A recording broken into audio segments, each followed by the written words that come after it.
Hey everybody, Jay the Fish Guy here, back again with another episode of On the Road with the Fish Guy. Thanks for joining us. So I know it's been a little while since I've done one of these episodes. I've been busy with other projects, other videos, a lot of stuff going on, but felt it was finally time to come back around and do another On the Road episode. So today we're going to be talking about mechanical filtration, why it's important, and how to do it correctly. So, always a big thing. People ask me, well, why do I need mechanical filtration? I've got everything else. I got a protein skimmer, a good biological, live sand, and a lot of live rock, etc.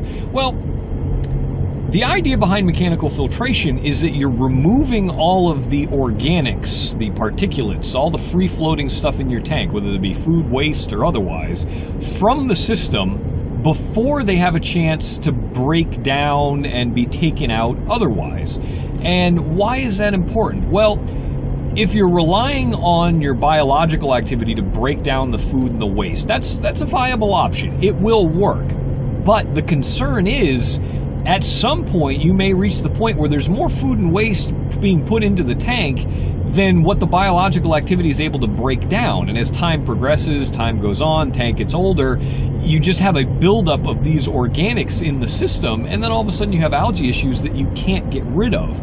So the idea with mechanical filtration is that you're removing all of these organics before they have a chance to even reach the biological, before they have a chance to reach your skimmer. So you're alleviating the strain on those two pieces of equipment, well, biological not being a piece of equipment, but it is part of your filtration, getting rid of them before they're ever an issue. So, critical. Not having these organics in there, you're preventing algae just by servicing your mechanical filtration. It's that simple. So how to do it? How to employ it in your tank? Well, it depends on your system. Everybody's got something a little bit different.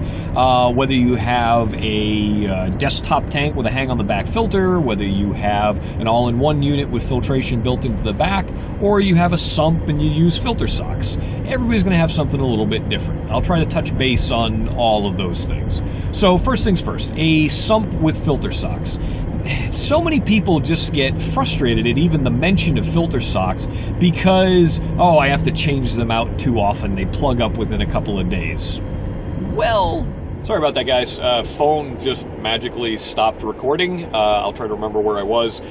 So if you don't use the filter socks because you have to change them out too frequently and it's too much work, there's probably a reason for it. If you have a lot of free-floating particulates and food and waste and things, and they're plugging up the socks in a few days, you may have to rethink other aspects of your tank that, more often than not, a lot of my tanks that I take care of, they can go a good solid 2 weeks, usually, without needing to have the socks be changed out.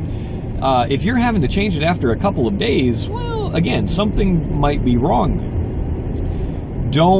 Since we're talking about filter socks, don't let them go for too long. Don't let them sit there and overflow into your sump for a week. I just don't feel like changing it. All this, the whole lazy reefer syndrome, that's where things start going wrong, and you end up with algae issues and stuff like that. So keep on top of your mechanical filtration. It's just as important as cleaning out your skimmer regularly to make sure there isn't buildup in the neck, even though you're dumping the cup. If you're not cleaning the inside of it, there's no point. Same thing with mechanical filtration. If you're letting it get clogged and just ignoring it for months and months, that's just as bad. So filter socks are a great way to go. Easy, if you get a bunch, a good 10, 12 of them, you can change them out regularly by having your clean, basket O filter socks. And when you get to the point where you have one or two left, throw them in the laundry. I'll touch base on that real quick, I guess, if maybe some people don't know. I have heard of people that just simply throw them away after they're done, and that's kind of a waste because at least the better quality ones, you can get a very long time out of these filter socks, sometimes 6, 9 months or more with regular rotations.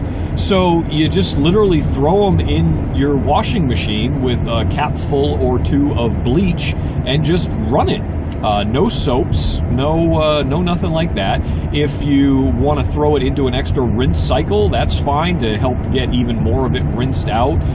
If they smell like bleach when they come out, you can either just set them and let them dry out and air dry, or you can rinse them in just, water under the tap to just kind of get the rest of that bleach smell out. You can soak them in a dechlorinator, whatever you're comfortable with. Me personally, I throw them in the laundry with some bleach, take them out, let them air dry, run them. They're good to go, at least with my particular washing machine. So, other methodologies of mechanical filtration. Sometimes you'll have drip trays or something similar in your sump that you can put